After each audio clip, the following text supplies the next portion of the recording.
Hey up folks, sorry, welcome to Sonofdel's live vlog on this, the stroke Thursday, I'm going to say, because I'm not sure when I'm going to upload it yet. So it's the 8th or 9th, depending on when I upload it, of September, no September, what am I about, October.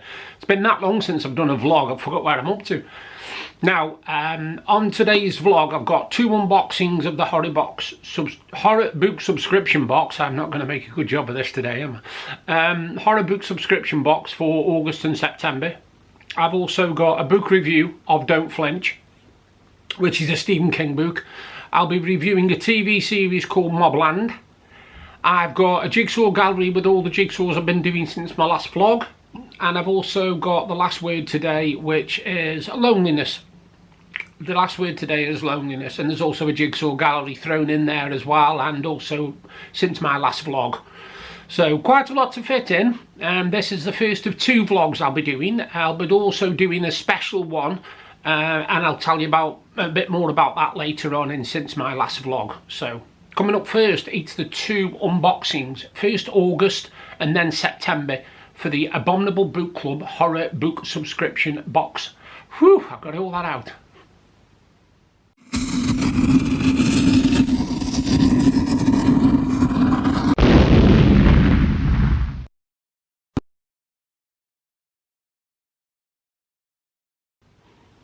Now, I've had these sitting around for quite a while. They've been sitting on my box at the side of me for about a month and a half.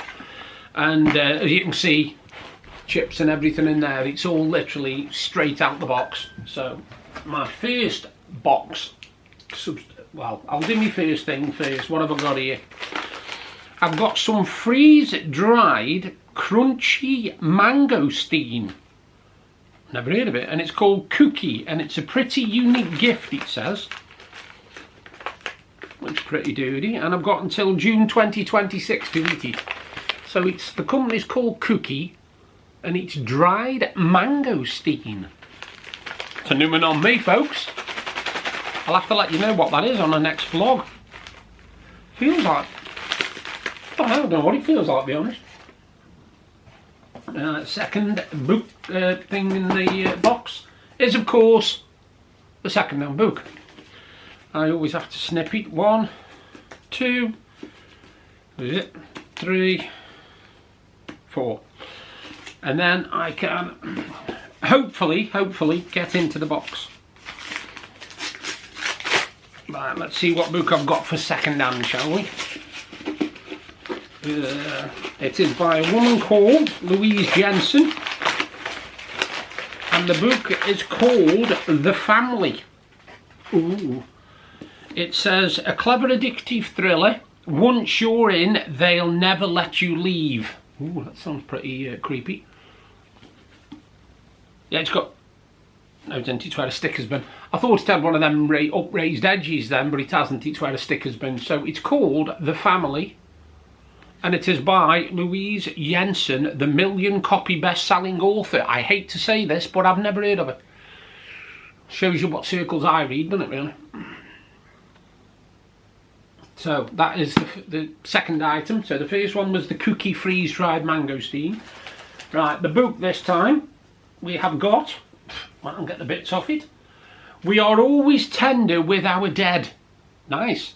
Eric LaRocca, Burnt Sparrow. I don't know what the hell that means, but there we go. It must be, I would have guessed it's short stories. I'm not 100%, I'll let you know in a minute. Let's just check.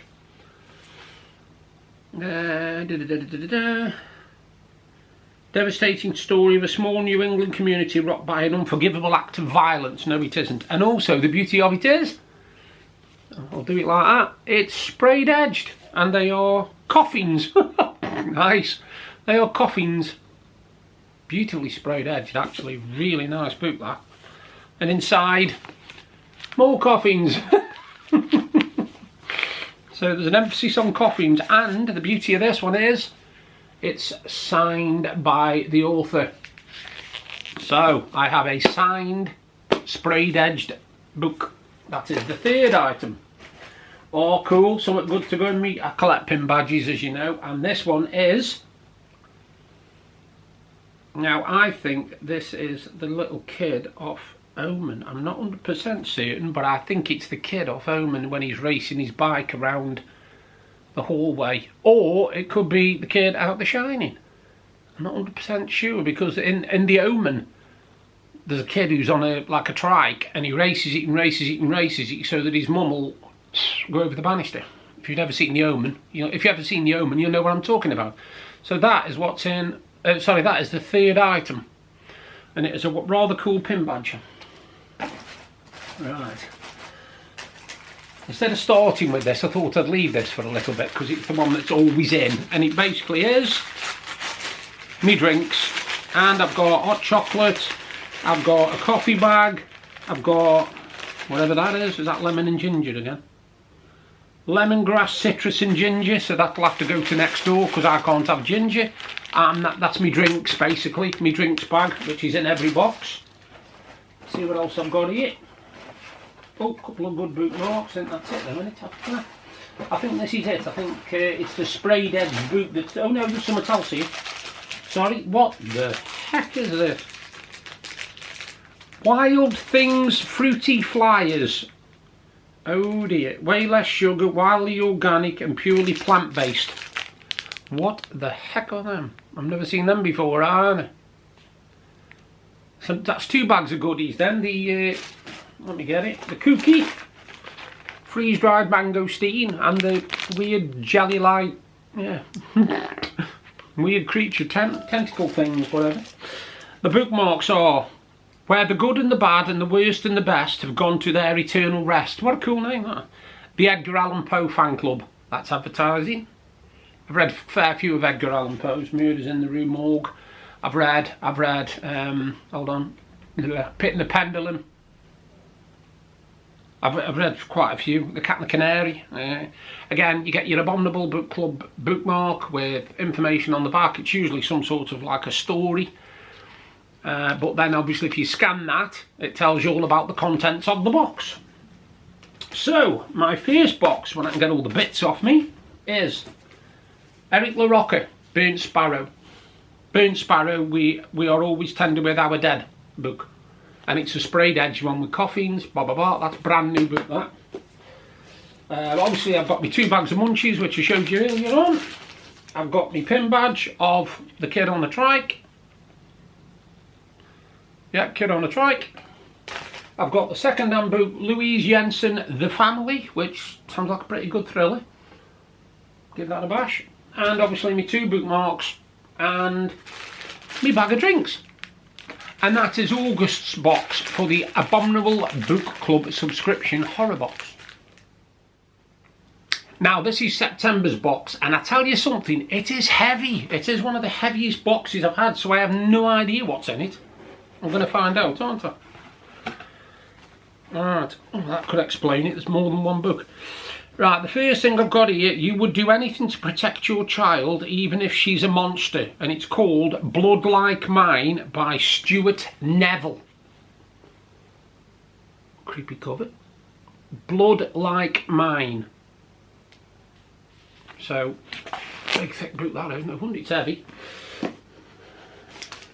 The second book is Chuck Tingle, Lucky Day. Now, I absolutely love the cover of this. This is one of my favourite covers. Sorry, I'll show you there.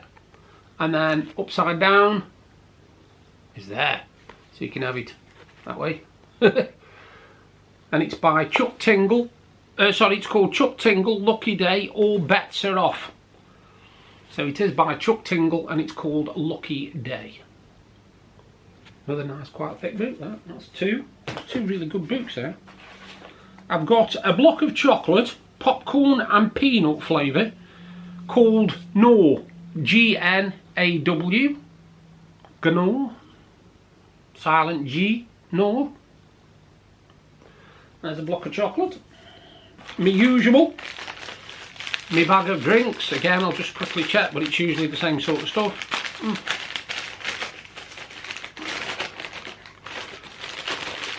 Yeah, I've got a coffee bag in there, I've got a tea in there, I've got hot chocolate in there, I've got a different flavour this time. No, I haven't got the lemongrass one. I've got perfectly peppermint. Can't stand hot peppermint. Tastes like... My wife used to describe it as it tastes like warm toothpaste. Ugh. Yeah. Now, the What's It book, which I've got here, is the second-hand book, which I will again cut and snip so you can see it's new. Well, not new, but you know what I mean. 1, 2, 3, 4. Goes down there. It's a thick book, I'll give it that. I'll try and get in it as best I can. Bear with me 1 second while I peel back all the layers. Oh wow, it's another one I haven't read for a very long time. And it's again another one of my favourite authors, Dean R. Koontz. And the book is The Face of Fear. The Face of Fear, and as you can see, hardback book. So that's probably why it was so heavy. There was 2 paperback books and a hardback book in it. There's some more stuff as well. We have, oh cool, a art print, and I don't know whether this will show up right because it's yellow, but it might do. Dracula by Bram Stoker. And I love that. It's a good art print, that nice size, and it's good sturdy as well. Real good thing that is. That's that. The bookmark. Time to dig up your decorations, it says. Obviously we're on almost Halloween, aren't we? So it's yeah, hold on, let me just see if I can bring it. There you go. Look. And it says on the back, it's time to dig up your decorations. It's a nice thought, isn't it? I've also got another bookmark, obviously the Abominable Book Club one. Again, it's got a story on the back, but it's also got the QR code so that you can find out all about the authors and the books and all that stuff. And, we haven't finished yet. A signed picture from Chuck Tingle. So I've actually got that to go in the book, which is fantastic because I do like having the signatures so that I can marry them up with the books. And I think that's it. Hold on. Yep, that's it. So in September's box we have the 2 bookmarks, obviously. The Bram Stoker art print, which I absolutely love. The Chuck Tingle signature. The second-hand book is The Face of Fear by Dean Koontz. I have a block of chocolate, no peanut butter and popcorn, which not really my sort, but we'll go. Nice bag of drinks again. Tea, coffee, hot chocolate, blah blah blah. First book is Chuck Tingle, Lucky Day. Is it Lucky Day? Yeah, Lucky Day. I had to make sure I was reading the right thing, and like I say, the cover is absolutely fantastic. And the next one, the last book, is called Blood Like Mine, and it's by Stuart Neville. Blood Like Mine, Stuart Neville. And that is what is in the September Abominable Book Club subscription horror box.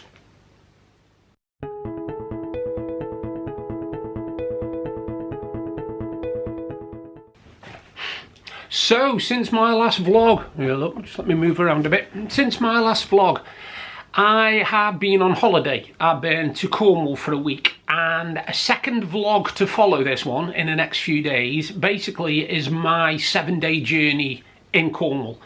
Now, I absolutely love Cornwall. I can't fault it in any way, shape or form, except the prices. The prices are a bit steep.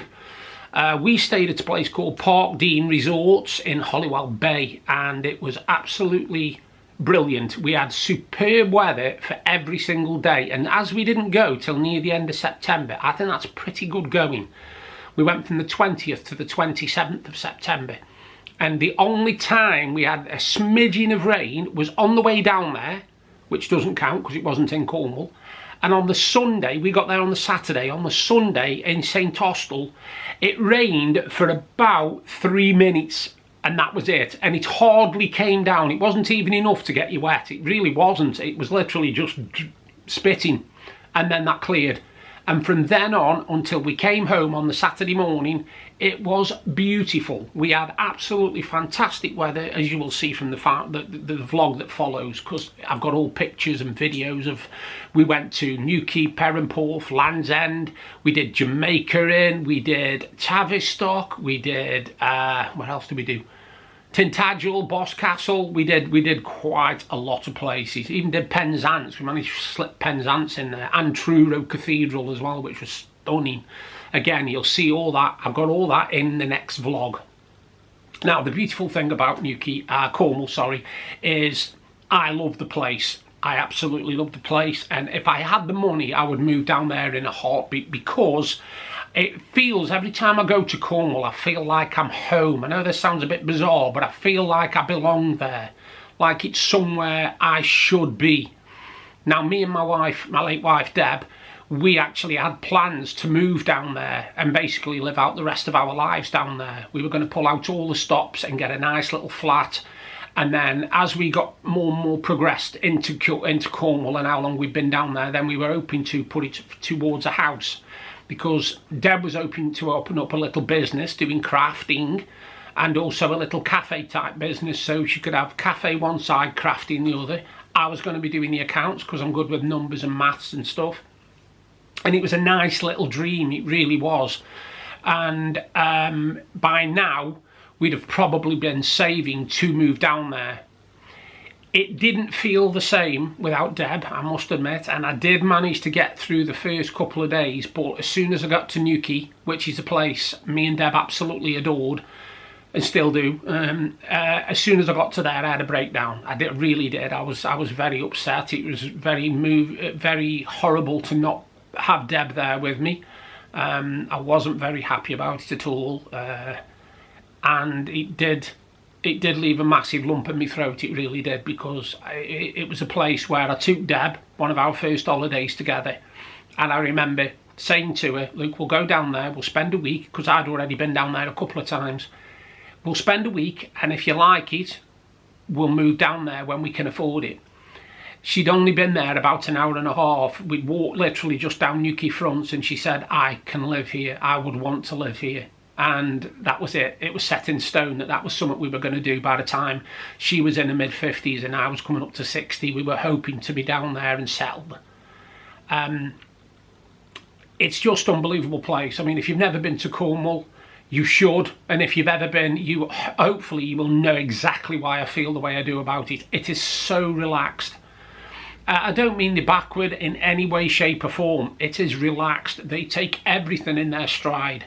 There's no headless chicken about it at all. I mean, we went to 7 or 8 different places and we never saw anything that was out of the ordinary. We didn't see any arguments, we didn't see any fights, we didn't see anything bad, no trouble. Of course, obviously they do have trouble down there, but it's just like another place. It's like another dimension. I can't actually believe that it's connected, you know, to England, if you like, at the bottom, and it's like, oh, as soon as I cross into Cornwall, I feel like I'm home, and as soon as I leave, I'm really sad and down. Now, like I said, we had a brilliant holiday.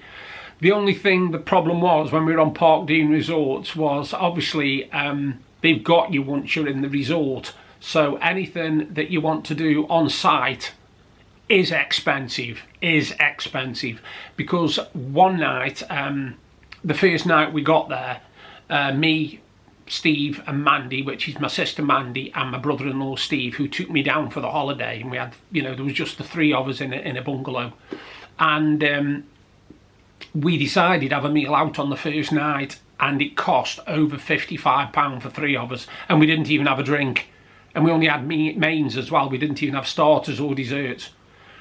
So we decided after that we weren't going to be eating out on the resort again. On the Thursday night, Mandy and Steve went to a lecture in Falmouth about the dark side of Cornwall, basically the history and stuff, and I stayed in, but I decided I was going to go across to the bar and have a pint of Cornish craft ale. And I went across and I had a pint of Cornish craft ale, and it was £6.35. Well, I don't normally pay that for a pint of beer, you know, I won't do it. But I'm on holiday, so I thought I'll have one Anyway, it was called Atlantic, and it was very, very nice, a lovely drink. And coming out, I suddenly thought to myself, you know, I'm going to have a quick game of pool, and then I might have a look in the amusements, because I haven't played pool for a long time because of my back, but I thought I'll risk it for one game. It was £2 a game, and there was only me, so I didn't bother.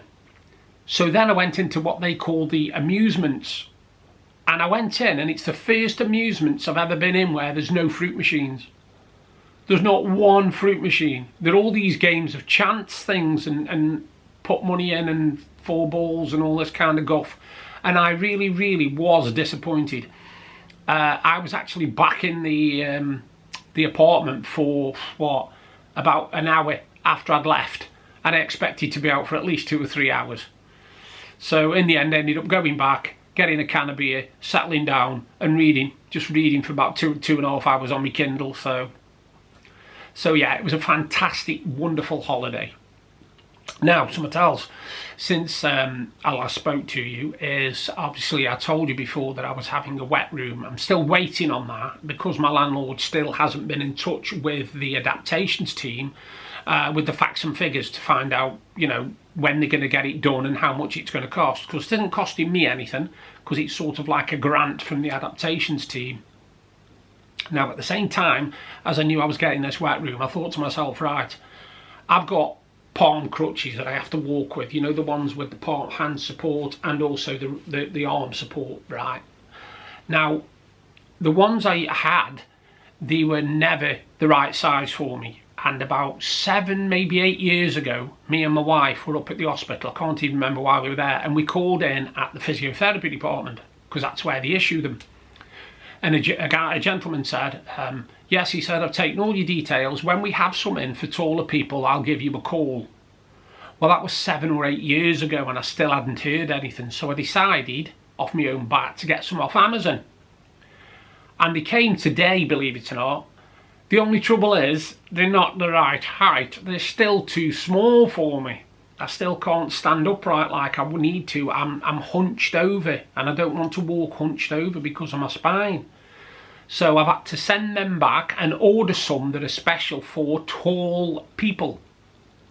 Now, you wouldn't think 6 foot would be that classed as that tall, because there's now 6'4", 5s, 3s, 2s, 1s, you know. So 6 foot, I would say, is about average height for a man. But they're just not tall enough for me, so I've had to have some especially tall ones. So these go up to something like 6'4", 6'5", or something for people who are up there. So yeah, that's something else. Now, also, before I went away, I loved a television series years ago called Bottom, and it starred Rick Mayall and Adrian Edmondson. And I loved the series. I've got all the series, and I've also got all the live shows.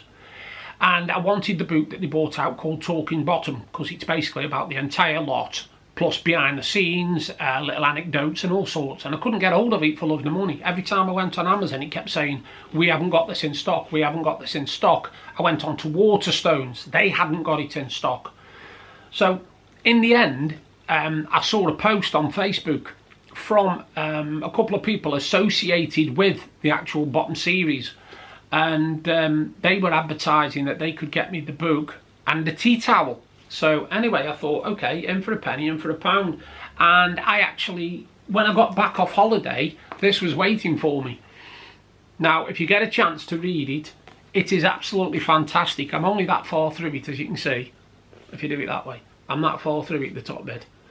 So I've still got quite a lot more to read, but it's very insightful. It tells you how they were filmed. It tells you what went into filming the episodes, things that went wrong, all the stars that appeared all the way through it. People like Helen Lederer, Paul Bradley, God, who else was in it? Patsy Rowlands, you know. These were all really, really good people. Christopher Ryan, who obviously was Mike in The Young Ones, so he'd already acted with them before.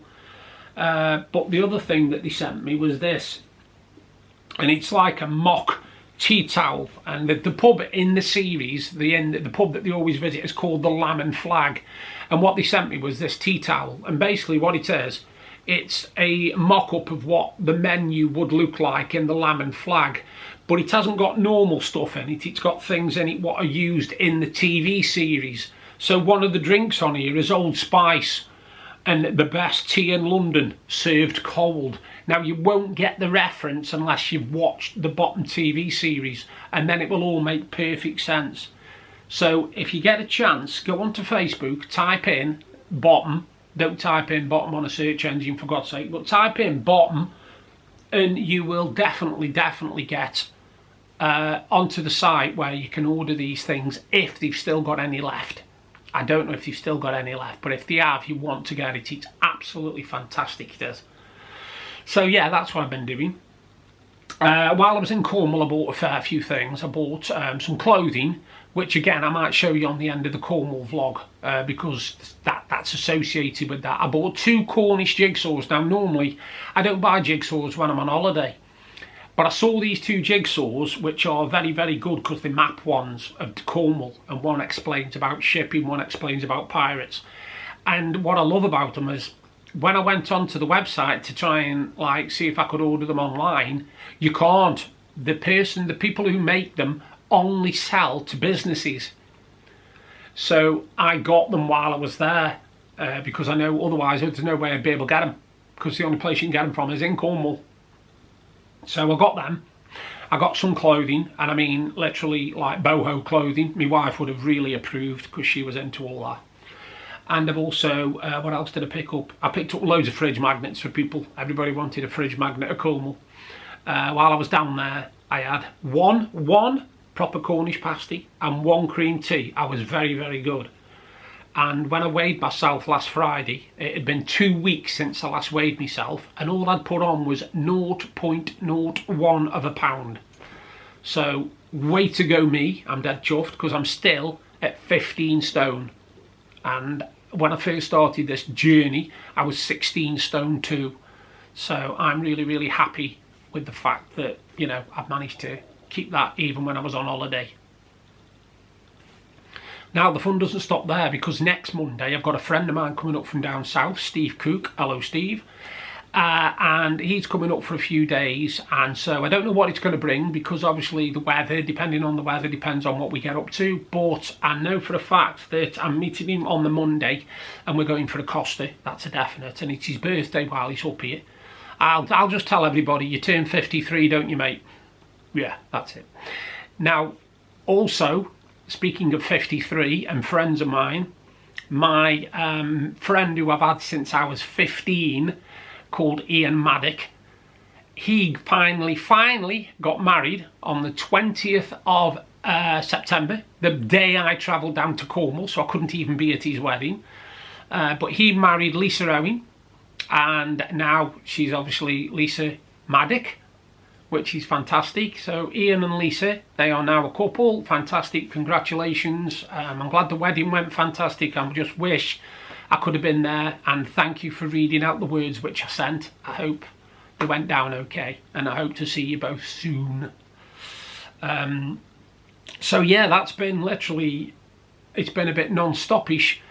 I'm just sort of like coming down off the holiday, and it takes some doing, because like I said, it was absolutely brilliant. So coming up, I've got a book review of Don't Flinch by Stephen King.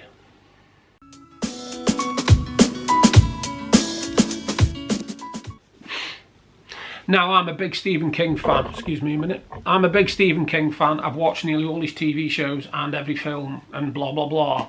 And he's recently, well, in the last few years, he's decided to start writing sort of crime weird books, you know.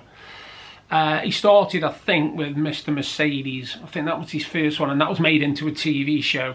And there's an agency in it. There's an agency called Finders Keepers, and it's run by a woman called Holly Gibney in the later books. This book is called Don't Flinch, and basically it's about all these people who were to do with this court case are getting killed, all these people, but the person's doing it clever. He's killing random people, but putting the names of the jurors in their hands to make them feel guilty. because they sentenced this guy to prison and he died. So somebody's after revenge sort of thing. Now at the same time, there's a woman in it who's very sort of women forever, you know, freedom and all that sort of stuff, and women should choose the rights to have abortions and all that. And somebody goes after her as well. Anyway, the two stories intertwine, and Holly and this agency basically have to try and solve it all and figure it out, which they do. The problem I've got with these books is, I don't know whether he's done it on purpose, but when you start reading them and when you get up to this one, you will already know who's going to survive at the end of each book. You will always know. I tell you now, I said literally, what, 50 pages in, I knew who would survive at the end and who wouldn't. And I was absolutely spot on. Because there's certain characters which he obviously doesn't want to kill. He doesn't want to hurt, he doesn't want to kill. I don't know whether he's worried about backlash or what. But I think it ruins the book. I would rather read a book where anybody could die in it, because it makes it more realistic. Because these people have been in the seas situations which are literally death-defying situations 4 or 5 times now, and they've come away unscathed. All the time they come away unscathed. And I think it's a bit too far-fetched for me. I really do. I would give it 6 out of 10. And that is Don't Flinch by Stephen King. It is not rated higher than 6 out of 10, because it's a bit too obvious, if you like. So that is my book review for Stephen King's Don't Flinch, and it is 6 out of 10. Coming up next, I will do actually the TV series review of Mobland.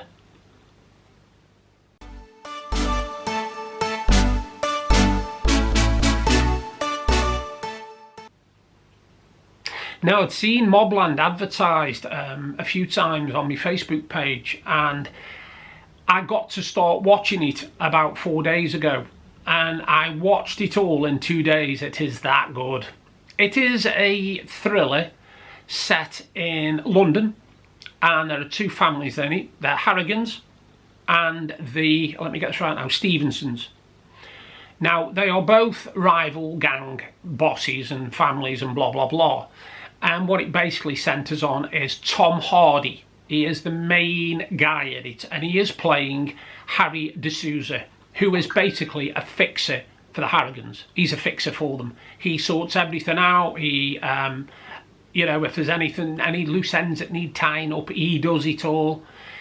He is one of these people who literally you could depend on with your life. If he said he was going to protect you, he would protect you.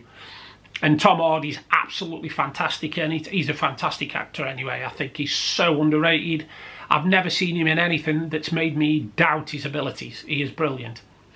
The supporting cast, though, for this are Pierce Brosnan, Paddy Considine, Helen Mirren, and them are just the 3 that I can remember off the top of my head. Now, it's very dark, it's very gritty, there's rough parts in it, really rough parts, involving everything from blowing up cars, to chainsaws, to machine guns, to bombs, everything you can possibly think of. And what it basically is one family trying to protect themselves from another family, at the same time going after that family. So it's just basically about 2 families fighting a war.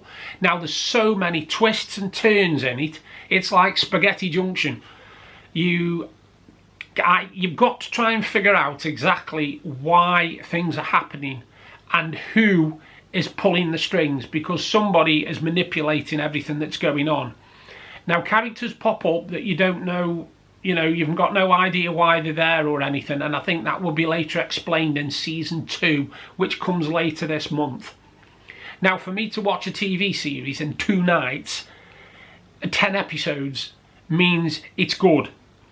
And it means that the only reason I didn't watch more than 5 episodes in one night is because I like to listen to an hour of music before I go to sleep. It calms me, it soothes me.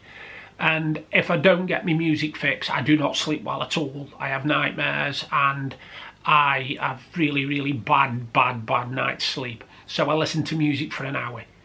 So I've been cutting off about 9 o'clock. Last night it was about 9:30 because the last episode went over a little bit. Now, how many would I give it? 9 out of 10. It is awesome. I never give anything 10 out of 10. It's got to blow me off my feet before I give it 10 out of 10. But this is as close to 10 out of 10 as I have got for a long time for a TV series. And like I said, it is absolutely brilliant. It has got some fantastic acting in it. Some of the scenery and the way it's put together, the filming, the lighting, the camera work is excellent. There's parts in it that will make you cringe. There's parts in it, there's not much in it actually that I would class as making you laugh or smile. It isn't that kind of drama, it isn't that kind of, this is more your dark, gritty underside of London crime families. There's no niceties going on, and there's weird and wonderful relationships between people that you don't see coming, and when you find out it sort of makes your skin crawl a bit. So I would definitely give it a watch. It is called Mobland, and get it watched because season 2 comes out later this month. And I will definitely be watching that as soon as it comes out because it is gripping. It's got a good ending to it as well. It leaves you guessing and leaves you with a lot of questions, which hopefully season 2 might answer. So yeah, my review for Mobland is 9 out of 10, starring the brilliant Tom Hardy.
Well, as you can see from that, there's a Jigsaw gallery in a bit there, isn't there? I've done a few, and I've done a few for my sister, who basically sells them.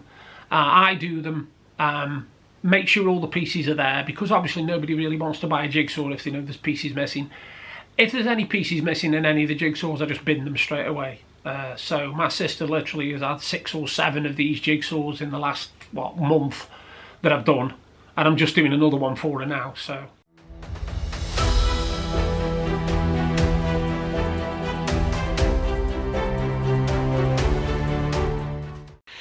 Now, this last word, loneliness, it's a weird one because at times I don't feel lonely. Usually in the daytime, I don't feel too lonely in the daytime. I feel like I could fill my day, you know, do jigsaws, do surveys, read, play a bit of gaming, I can do lots and lots of things. I also obviously go around to Tony and Shell's, and I have a coffee there in the morning, and we have a game of Triominoes and have a laugh and stuff, and like tonight I'm going round there because we're having a meal and then watching a movie. It's the evenings and the night times that are the worst, because I miss that, having somebody there. I miss the snuggling up and watching TV. I miss making us a nice hot chocolate because it's coming up to that kind of weather. I miss walking into the village holding hands. I I do miss that, and I am definitely lonely in the evenings, without a doubt.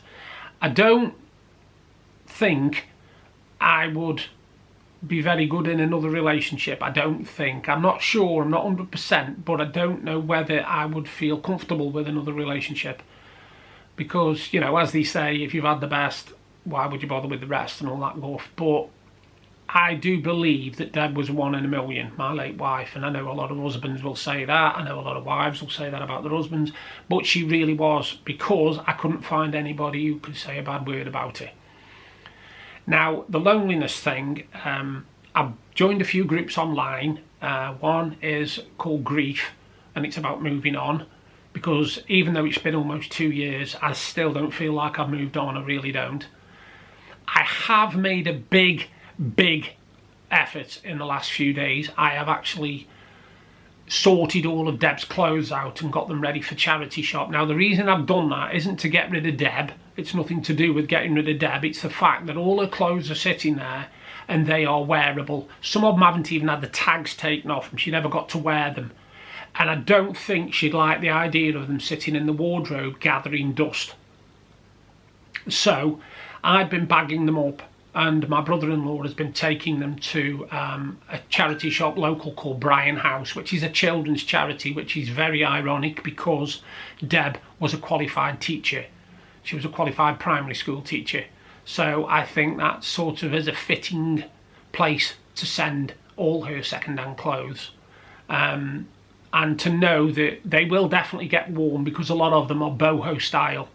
And I've seen so many people, students, you know, walking around wearing the boho clothing, and they will have a field day when they see all these clothes. I've done 9 black bin bags full. 9, no I haven't, I've done 10. I did 5 the other day, and I've done 5 now ready upstairs, and they will be being taken either later or tomorrow, I think it is.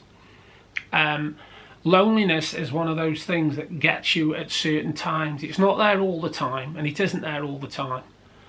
I did feel it a lot when I was down in Cornwall, but I will say one thing, my sister and my brother-in-law did a really good job of keeping me in the here and now, if you know what I mean. They didn't let me get too melancholy. We had a fantastic time, made new memories, which is what it's all about. Some of the places hit home because we'd been there, me and Deb had. Other places we'd never been to before, so they were new memories anyway. I keep seeing all these different things about, you know, holidays here, holidays there, holidays somewhere else. Now, yeah, I would love to go on these things, but I don't want to go on my own. I don't want to be one of these people who sort of goes on holiday alone and nobody to share the experience, nobody to enjoy the weeks away, the weekends away. You know, I want somebody there with me, if you know what I mean. That sounds really bizarre. Now, one of the things I'd contemplated doing was moving down to Cornwall. Now, this may seem a bit strange because I live in Blackpool, but the reason was, well, there's 2 reasons. One was because I absolutely love the place. It's one of them, yeah, you know, knocks you for 6, it really does. And it always, every single time I go there, it just fascinates me, the place does. I could never get fed up of it in a million years.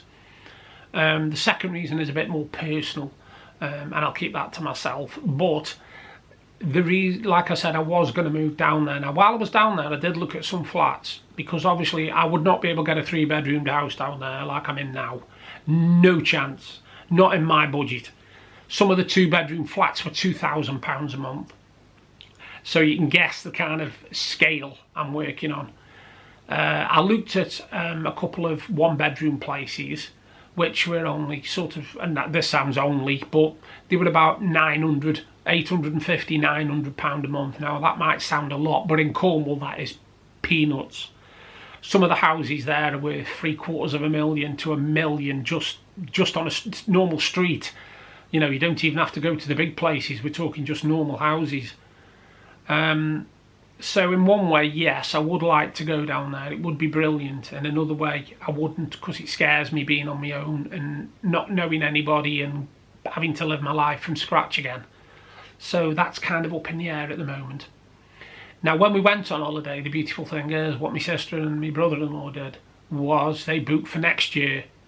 and because you pay for the bungalow itself, the price is the same for 1 people, 2 people, 3 people or 4 people. Now there's only them 2 at the moment, so they've given me the option, if I do want to go with them next year, I can. And obviously depending on what I'm doing, I may well go back down again and we'll do different places next time. Places like Lewd, Polperro, Mevagissey, St Ives, you know, even St Austell when it isn't Sunday afternoon and everything's closed. So there's lots and lots more places to discover. So yeah, loneliness is one of those things, and sometimes I get melancholy, and it will bring tears to my eyes. I will sit here sometimes and just weep for a bit.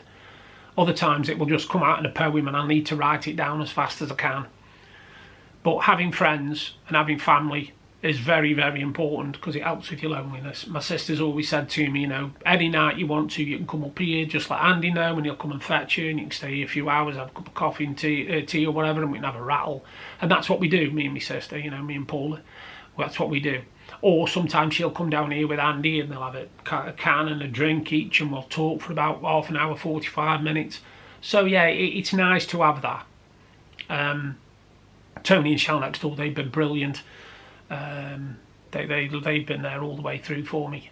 They've helped me through the worst of it, along with Paul and my sister and my other family like Mandy and Steve and Andy. They've all been there for me. So yeah, the loneliness, it is something I'm not really coping with, if you like, because I'm not getting used to it. I can't seem to get used to the loneliness. It hits me. It hits me quite often. Usually, like I said, in the evenings, and of course now we're coming up to that time of year where it's going to be dark from like 4:30 onwards. So I know I'm going to be feeling it a lot more. But we'll see what the winter brings. I've no idea. In November I'm hoping to go away again to Deb's mum's for a week, and then I'm hoping to be spending Christmas and New Year with Sarah and her mum Janet down in Leicester. I got invited down, and I'm going. You know, I'm going for Christmas and New Year, so that'll be something different, something new, because obviously I've never done anything like that at Christmas. I'm usually just here. I go around Tony and Shell's for my dinner, and then I go up Paula's and spend the night there, or spend Boxing Night there, and so it's going to be something different, but I'm really looking forward to it. And so are they, you know, they've got all these sort of like, oh, you know, do you like this, do you like this, do you like this? And I'm like, yeah, no. But yeah, I'm like, yeah, this, that, no, you know, yeah. But yeah, so that's my vlog really. It's quite a long one, but there is another one to come, and that's all about the trip to Cornwall, the holiday, how brilliant it was. So we've had 2 unboxings, August and September's horror book subscription box from Abominable Book Club. We've had a TV review of Mobland. We've had a book review of Don't Flinch by Stephen King. And we've had a Jigsaw gallery, me talking about since my last vlog. And we've also discussed loneliness and how it can affect us. So it's quite a full vlog really, since I haven't done one for 7 weeks. Anyway, thank you for watching. I hope it was okay for you all, and I hope you look forward to watching my Cornwall vlog, which I'm hoping to get sorted in the next 5 or 6 days. I'm in the process at the moment. So you all take care. Thank you ever so much for watching and being there for me support, and you keep enjoying and I'll keep making. Bye for now.